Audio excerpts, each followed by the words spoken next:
Just for you. So this is gonna be sitting here on the bed for you.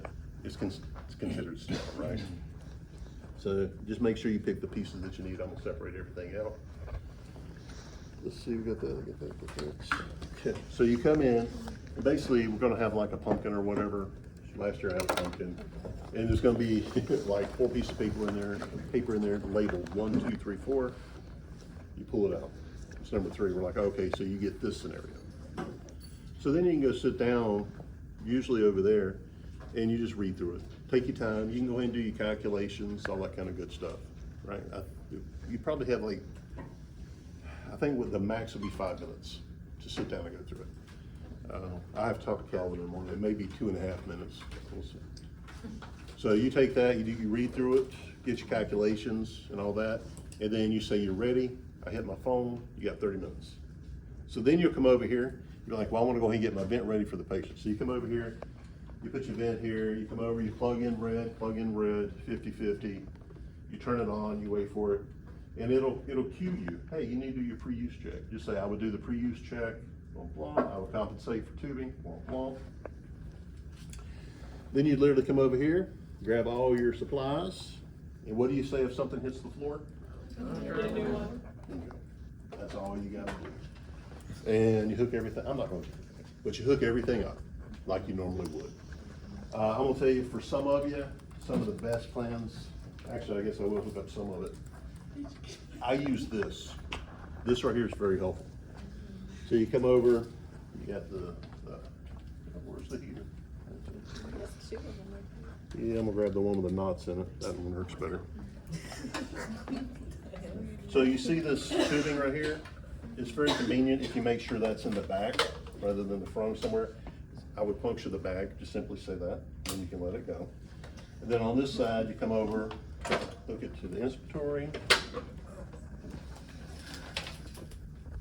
Then you grab this, and this is what I wanted to show you. You don't have to hold on to it. Just let it hold it. It makes a big, big difference. Slide this over, because we need a little room here. Okay. And just remember, blue is in, white is out. Now you're gonna hook in your wires, right? The blue wire hooks here, goes here, goes here. Yellow wire hooks in here. The short one goes here, the long one goes here. It'll be 3-prong and 2-prong, okay? So you have that sitting there. You come over, you grab this, hook it on. You got your temperature probes, you got everything ready to rock and roll. Then you come over. And you said the corrugate is not going to be attached? No. Okay. Yeah, I want to you'd be surprised what I see. There's a reason for that. So I'm not going to do this. It's going to already be in the adult mode. We're not going to play those games. Then you go to PRVC, and you say, I got my ideal body weight. I'm going to use this tidal volume. I'm going to do this rate. Just take a look at your rubrics. I'll do this peak, and you can just start at 100% if I have to. Trust me, it'll be easier with the calculations if you do. Eye time on the rubrics. Inspiratory, all these things, just make sure they're within the rubrics. Okay. You can start 6, 7, 8, I think the rubric says. As long as it's on the rubrics, check. You did good. But generally speaking, we do that. Flow trigger is usually around 6. Now, I do accept that, and I do come in here and just verify my alarms. Because sometimes you'll come over here, and somebody could have been messing with it. Your high pressure alarm set at 10. Am I going to be able to, will it deliver the whole tidal volume if I set the high pressure at 10? That's the whole premise. Just put it somewhere safe and secure, 40, safe and secure. Put your minute ventilation, respiratory rate should be between what? Yeah, make sure, and you see somebody mess with it, it's at 5. So you want to make sure to correct that according to your rubrics. You said all the things. Okay, I'm within reasonable things, right? So then you turn around and you go, okay, all right. I think I am ready for my patient.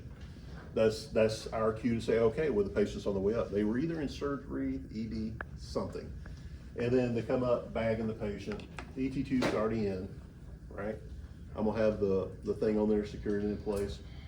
And then this lung will be sitting over here, as such, okay?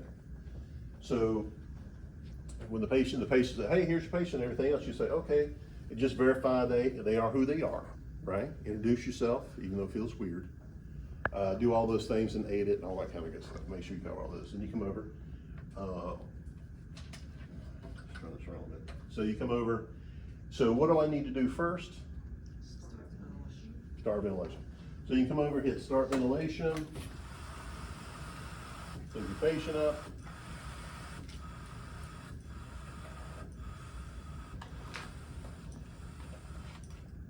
Now, as I hook my patient up, I'm already looking. Am I getting my volumes in them out? Am I generating the pressures I'm looking for? Actually, I'm not getting my volumes out. Oh, there it goes. Just took it a minute. So I'm just taking note of that, and my volume's going in and out. Immediately listen to breath sounds as well, right? Because anytime the patient is moved or anything else, you want to verify that.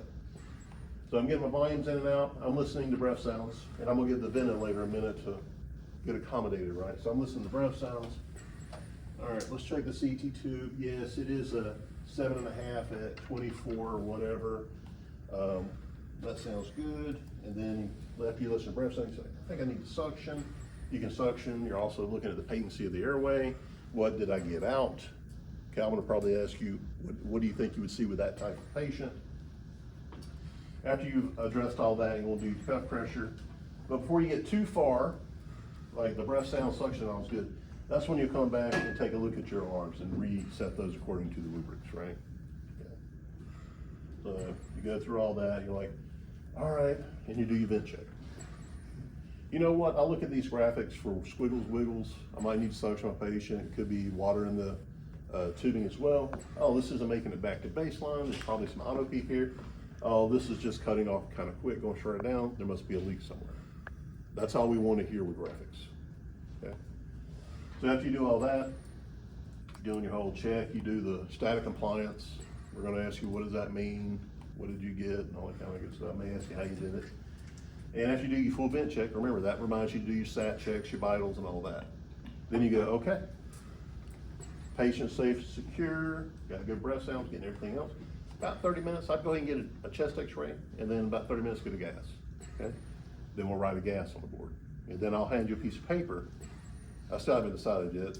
You're gonna look at it, and you're gonna tell me if it's ET2 position. So it looks good. If it doesn't look good, something like that. And then we'll say, well, where do you want it? You can say 3 to 5 centimeters above the crine is where we want it. Okay, it is. Then you have to fully interpret the gas. Uncompensated, compensated, how does the O2 look, blah, blah, blah. And then we're gonna ask you, what changes would you like to make, if any? It's only 21. Oh, it's not only 21. So once I get the gas and I fully interpret it, how do I know what changes I wanna make? How much should I say, on what? Both of you.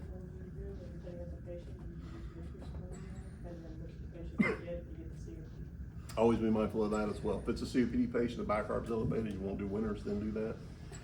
Then do the old, new, right?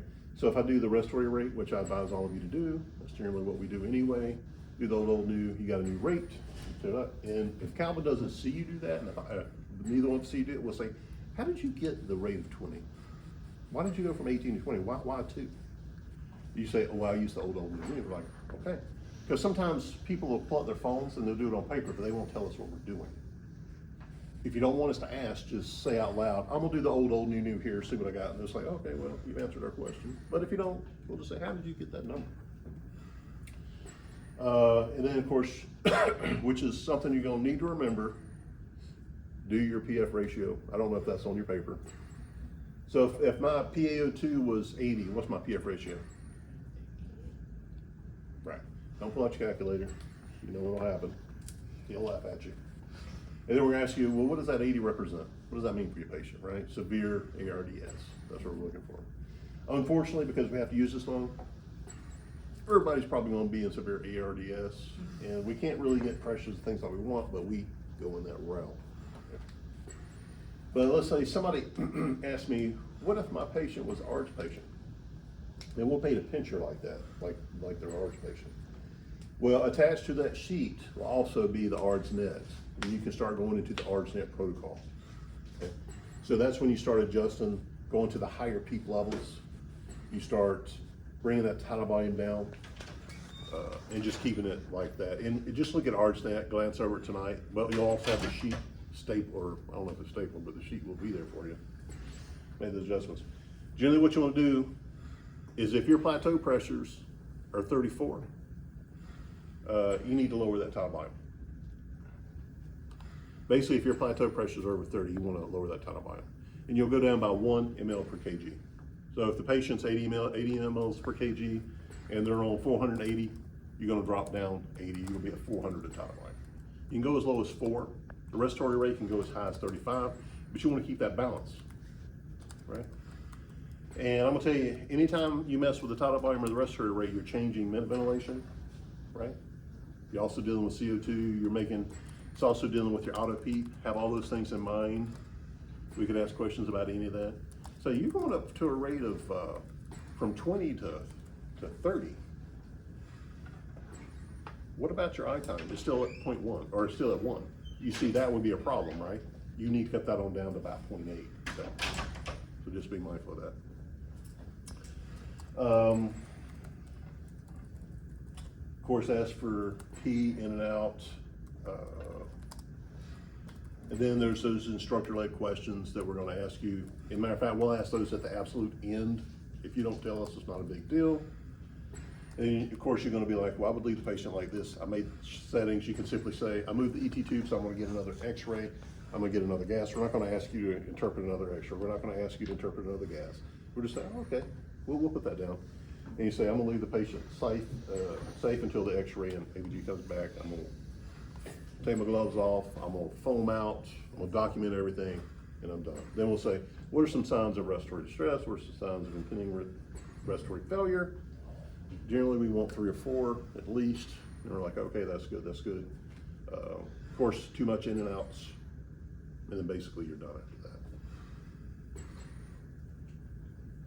that. And I'm gonna tell you, if you're comfortable with this and you come in, I've seen people do this in 15 minutes flat. They literally come in, set the vent up, I'm ready for back, and they're up.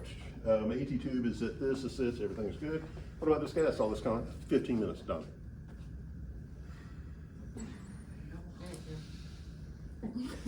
Most people take 20, sometimes 25. Some people take the whole time. It's just, the problem is you come in here, it's not a real patient, it's a dummy, right? Makes things awkward to talk to a dummy. Does me. Hey, good morning, how are you? Just relax. And the other thing is too, me and Calvin are sitting here, and it's just you up here. And to be honest with you, if you come in and you want us to talk, laugh, joke, or if you want us to be silent, tell us. Generally, Calvin and I, we don't say anything, we don't speak. It's just complete silence. But if you want us to speak and joke, yeah, and come in with your music, that's fine. I gotta ask first. He may tell you no, we'll see. Calvin completely runs the show on these things. But if you want us to talk to you, if you want us to laugh and joke, or if you want us to be serious, if any of that helps, just let us know. We can do any of that. We've done all that before. What kind of secretions would you expect with ours? To be honest with you, about anything you would say would be okay, but generally like a whitish. I mean, it could be white, yellow, pink. It depends on the. Depends on so many things, right? Yeah. So that's because like pneumonia is green, COPD is like thick tan yellow, and then Ours is just kind of side infected issues. Yeah, ours is one of those. Be like, I'm not really sure. Probably, I'm guessing it would probably be more of a whitish color or yellowish color. We'd be like, yeah, it could be. That sounds good. Yeah, that's good. It'll be in here, not in the simulator? It'll be right here in this room tomorrow morning at 0700. Who's first? Like 3rd or 4th. Poor thing. She's going to set the precedence. Get ready. But remember, you can't get in the door till 7, so when you're a minute late, coming up the stairs in here. Bambi, I'll come get you. Bambi, I'll come get you. Now, I intend to have this thing right here. I'm gonna get Marty to help me. I'm gonna have this up to help you with the vitals. So this would have the heart rate, saturations, all that kind of good stuff. 2 of these desks will be turned facing this way. Calvin's at 1, I'm at 1. And there'll be another thing where you just come in and pick it. So this is what it's gonna look like. Brazil won't have to do this because she'll be first. Brazil, just come on in when you get here. But Jill will say, hey, come on in, Sean. All right, hey, Sean. So, and then we'll give you a quick rundown of the rules. Hey, be mindful you got 30 minutes. Once you say you're ready to go, here, choose one of these. Okay, here, you got within 2.5 minutes, 5 minutes, need you to read through this. Feel free to do your calculations. Bring a scrap sheet of paper, or you can write it on your flow sheets or in your event check sheets.